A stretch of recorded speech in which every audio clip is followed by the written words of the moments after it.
Hi everybody and welcome back to the channel. My name's Nicole and this is Darvanalee Designs Studio, and today we are here for our A to Z quilt block challenge. This is the block that we're making. It is a hourglass block or a variation of an hourglass block. So let's get started.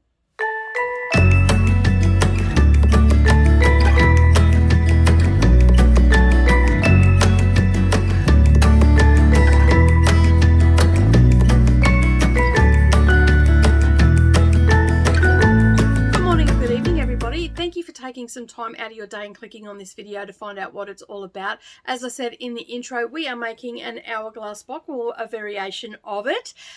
This is a very simple block to go together. It is a simple 4-patch. So without further ado, let's get into making the block. Okay, so we are here for, as I said in the intro, we're here for block 8, the hourglass block. This is a different little bit of an hourglass block. We've got a chain going through it as well. All right, so this is the 9-inch one. We're just using 2 colors today to make it nice and simple. This is a super quick block.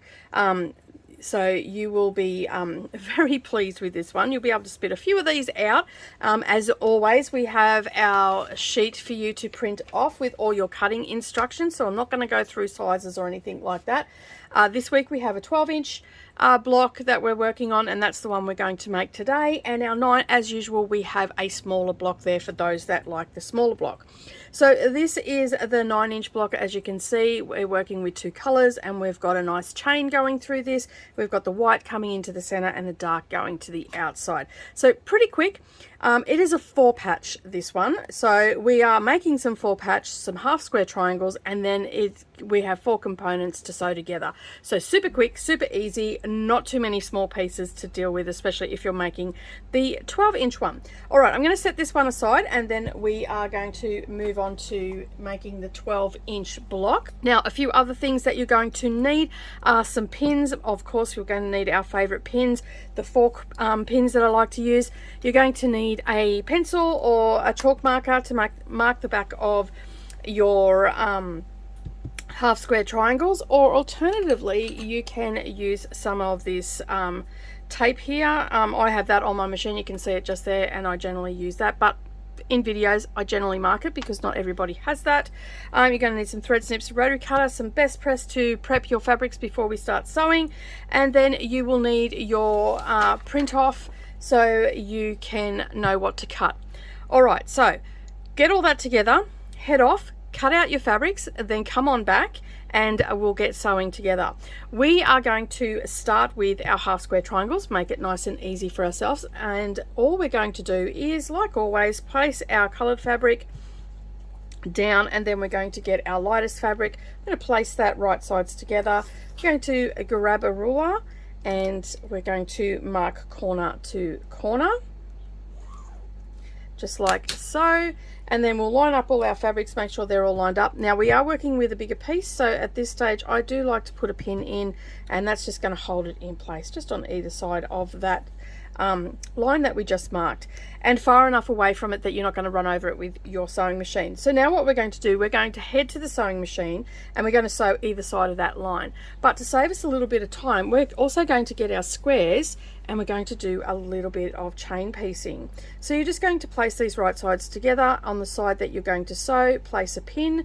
You don't need to get too hectic with the pins, and then we will chain piece these through. Okay, so once you've got them all pinned, and as you know I like to pin on the side that I'm going to sew, we are going to start with our half square triangle. We'll go down one side and then we'll come up the other side on either side of the line using 1/4 inch seam allowance, and then we'll chain piece these through.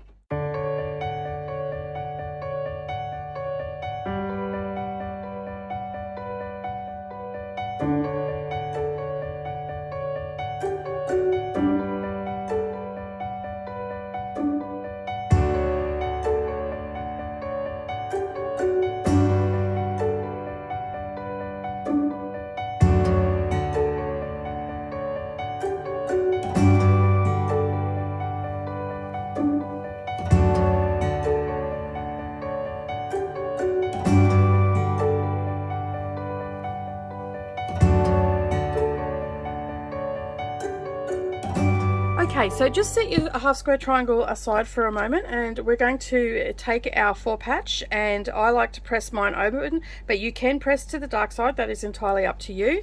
And at this stage I'm just going to finger press them. I do have my iron set up over to the side, but to save a little bit more time, and these are just little things that I do to help me get things done a little bit quicker. I do get lots of questions on how to speed things up, or how I fit everything in.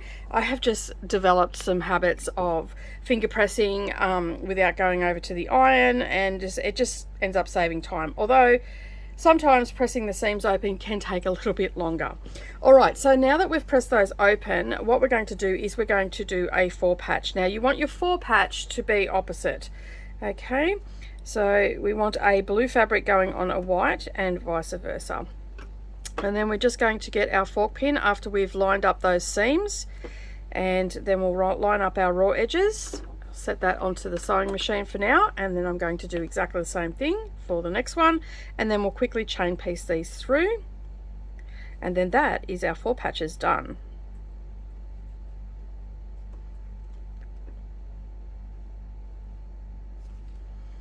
Okay, and again you're just going to use a 1/4 inch seam allowance.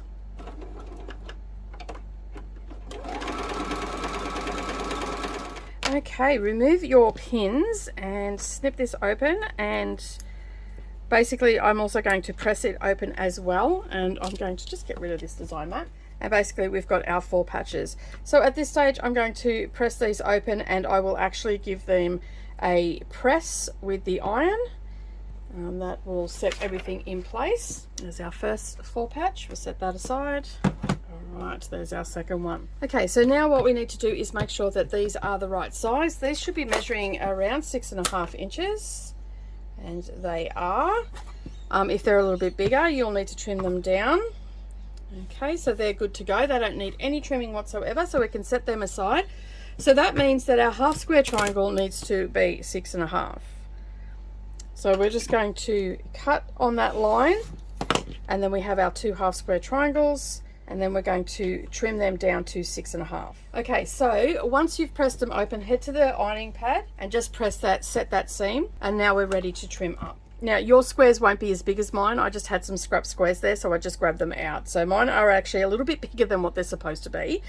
So yeah, yours won't be as big, so you won't have as much to trim off, so just be aware of that. I have just used a little bit of scrap, and I'm just lining that 45-degree angle up on that seam, and I'm measuring 6.5 inches.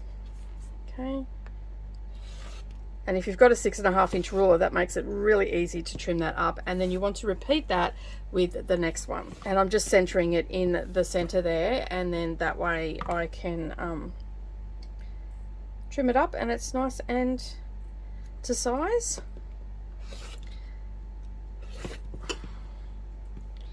Okay, let's get rid of our rubbish. Next thing we need to do is layout. That's how quick it is. All right, so we know that our dark triangles are heading out, and then our little 4 patches, the squares, are coming into the center. So basically all we're going to do now is put these right sides together, and we're going to sew a 1/4 inch seam allowance, and we can chain piece these through as well.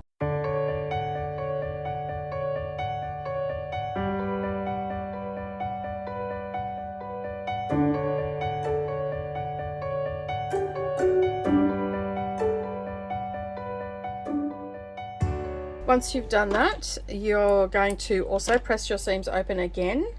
So just give them a finger press and then head to the ironing pad and set that seam then. Okay, so both of our seams are pressed open. You can see there, that's what our back looks like.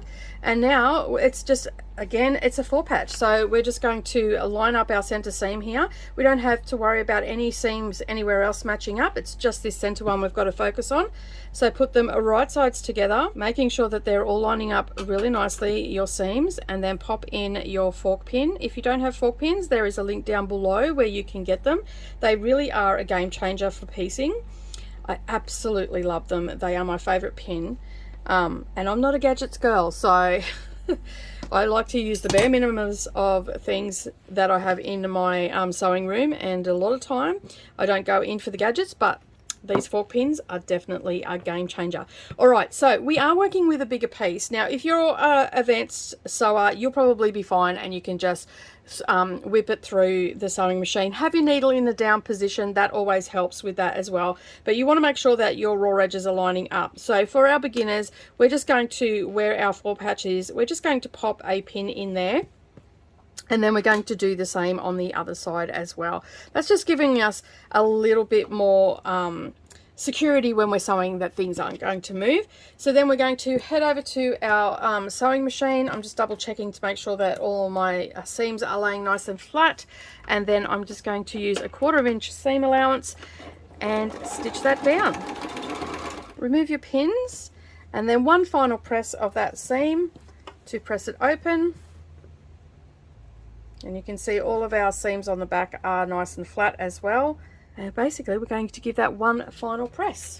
Okay, so there we go. That is our hourglass block. That is block H for our A to Z quilt block challenge.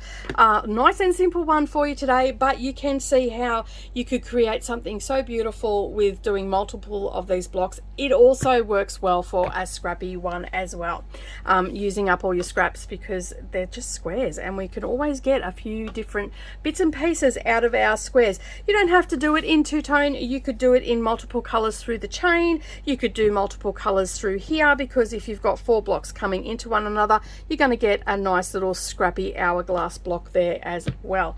All right, so that is, as I said, is the hourglass block. Well, thank you so much for joining me today. I really do appreciate you being here, and I hope that you enjoyed making this simple block. As I said throughout the video, this is a great block to make different, like with scrappy, with the 4 patches, have it all scrappy. You can have it scrappy on the corners as well, and then join all those blocks together and you're going to get an absolutely amazing one block quilt. But that is it from me today. I do hope that you enjoyed it. Don't forget to give me a thumbs up down below, and also if you've not yet subscribed, make sure you subscribe to the channel, and also check out our Patreon. All the links are down below and also on the end cards. But that's it from me today. Have a wonderful day, everybody, and as always, I will see you in the next video. Bye for now.